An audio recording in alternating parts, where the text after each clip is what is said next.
Hey, what's up YouTube? It's Hoj here, and I want to show you a new game today in a quick review. I'm just going to talk over some early gameplay of it so you can see kind of the beginning of the game, and I can tell you a little bit about the game so you can decide if you want to get it yourself. The game is Lumo, and it's from the developer AAA and publisher Rising Star Games. This game is out on PS4, PC, Mac, Linux, and it is pretty darn fun. I have been enjoying it for a little while now.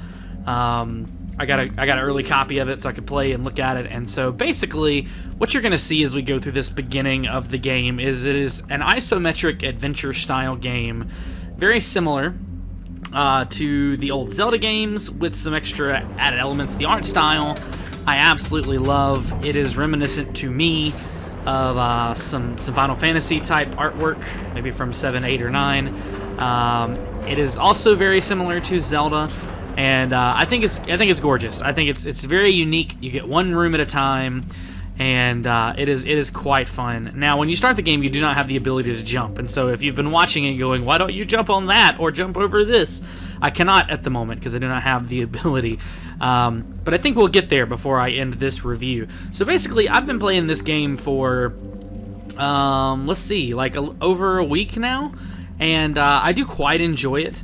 If you see any weird hangs and stuff, it's not in the game itself. What you're seeing is I'm streaming from my PS4 to my PC, so I don't want that to be blamed on the game if there are any, because the game runs smooth as all get out, and there's nothing to worry about. That's on my end. I don't want the developers getting blamed for something that is not them. But I think we're okay. But anyway, basically this is a puzzle style game where you move from platform to platform to get through various rooms and puzzles and get power-ups and move on through the story. There are tons of nods to old school video games of I say old school, 80s and 90s. There's tons of nods to those types of games, and so if that is you, if you played those games, grew up playing those games, or even just played them after the fact, you're gonna get it, you're gonna like it.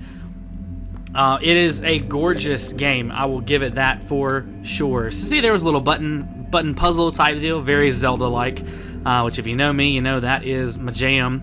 So it was really fun for me to play this game. I think, again, the art is just gorgeous to me.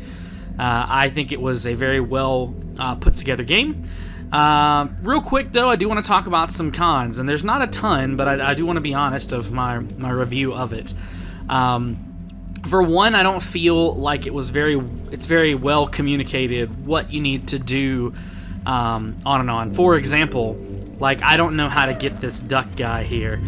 I think now I've read some promotional materials I got from the developer. I think I may know how to do it now, but I don't want to speak to that because I've never actually done it on the game. But I wish it maybe would be a little communicated a little better, how to do certain things.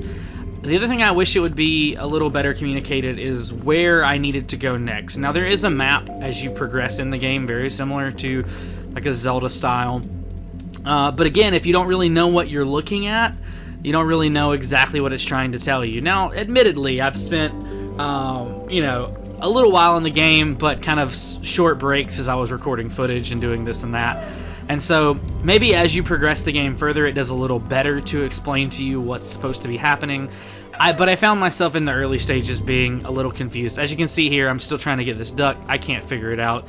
That may just be me. That could totally be user error. I don't want to blame it on the game, but I did want to give you my honest opinion kind of as I first started the game. The other thing, and it's very tiny, that can be a little off-putting is the style in which the game is drawn can tend to make you not exactly know where your character is going to end up. Now, part of that they make up for in that you can adjust the way that you actually are controlling your character, whether you're going left and right and that's giving you diagonals, or whether you're actually pushing the stick in diagonals.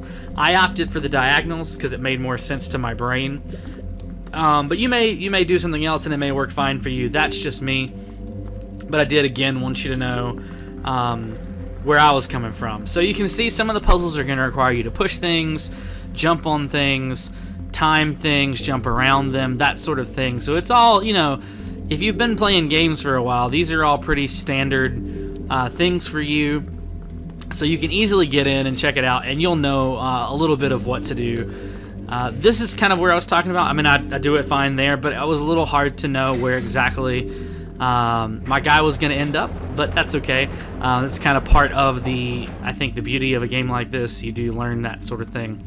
Anyway, guys, this has basically been a short look at Lumo. I don't want to give you too much more than that. I think you can see what it looks like, and if it's something that you want to play, you could even get in and play it yourself. It is available now on the PlayStation Store and Steam, and you should get it. Have yourself a blast if you're into that old school art style. Again, beautiful game. I think it is done really well. I'm excited to play more of it and see where it goes. Big shout out to the developers and PR folks that got me a copy so I could show it off to you. And I hope you guys have enjoyed this. If you do, please leave a like, comment, share with your friends. Let me know if you got the game, if it's something that you enjoy. Let me hear what you have to say. Thanks, guys, for watching, and I'll see you soon. Bye.